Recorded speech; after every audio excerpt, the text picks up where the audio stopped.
l'enracinement dans notre culture occidentale est un concept qui est relativement neuf, alors que dans la culture orientale, c'est un concept qui est connu et travaillé depuis bien longtemps avant nous. Alors, il est arrivé dans le monde de la psychothérapie, en tous les cas, par l'analyse bioénergétique. Donc, c'est Alexander Lowen, le premier qui a amené cette notion et en a fait presque la clé de voûte de son approche psychothérapeutique. Ce n'est donc pas un détail de l'histoire, c'est vraiment un élément fondamental qui est travaillé et qui est considéré comme crucial pour l'équilibre psychocorporel et pour aussi le travail émotionnel thérapeutique. Alors, Lowen, il faut savoir qu'il est arrivé à la psychothérapie corporelle en étant un élève de Reich, et je ne sais pas si vous avez déjà, dans le passé déjà, toutes les formes de psychothérapie, la psychanalyse se fait allonger. Wilhelm Reich travaillait de façon psychocorporelle, mais toujours allongée.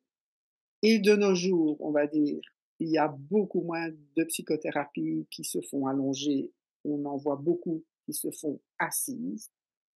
Mais je crois que l'analyse bioénergétique est une des rares qui donne une grande importance et qui inclut du travail thérapeutique debout, debout sur ses jambes. Et si on réfléchit un peu à la question des jambes et d'être debout, c'est bien une spécificité, on va dire, de l'être humain par rapport aux autres espèces vivantes qui nous entourent. Eh bien, de se mouvoir sur 2 jambes et pas sur 4 pattes comme certains animaux, et beaucoup d'animaux d'ailleurs.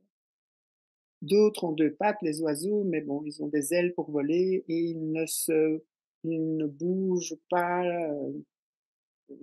les pattes ne leur servent pas vraiment comme nous, hein, c'est vraiment notre moyen de locomotion autonome, c'est les jambes. Et exclure, on va dire, cette réalité, même dans le cadre lui-même du travail thérapeutique, ben, déjà prive certainement d'un tas d'informations et met une partie de la réalité psychocorporelle et humaine de la personne un peu de côté.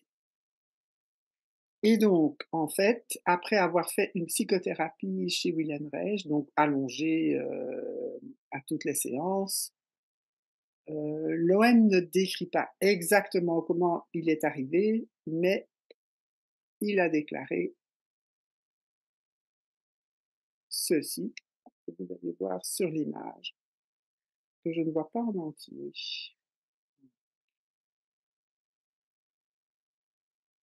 J'éprouvais le besoin d'être davantage dans mes jambes, et je partis donc de la position debout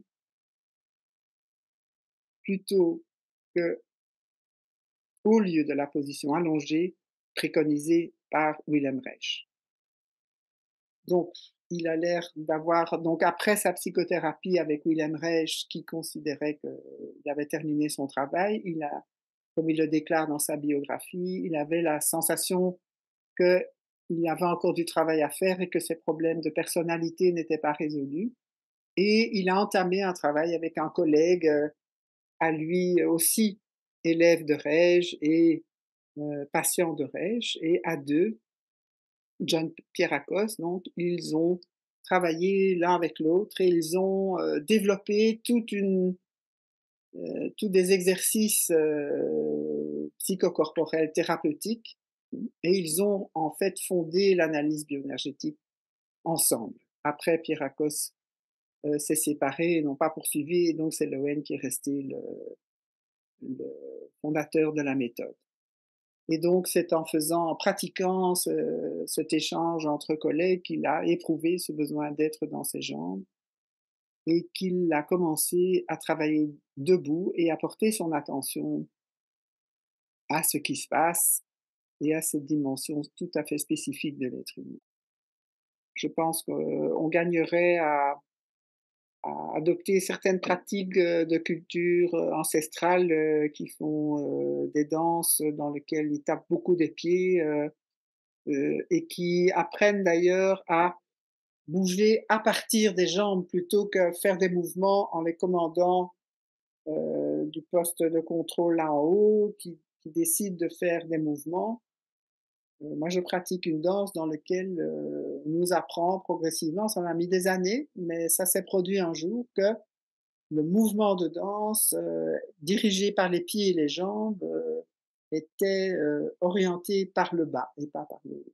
C'est une transformation qui prend du temps, mais certaines pratiques, comme celle de danser, je pense, je sais pas si vous avez remarqué à quel point les pratiques de danse,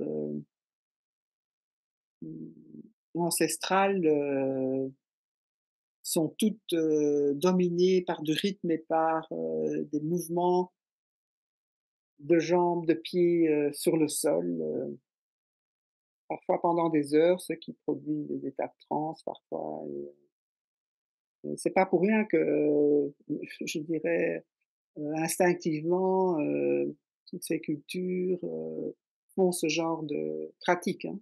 C'est c'est ressenti comme une nécessité d'aller cultiver, on va dire, ce lien avec le sol, avec le bas du corps et toute cette énergie qu'on gagne grâce à cette pratique.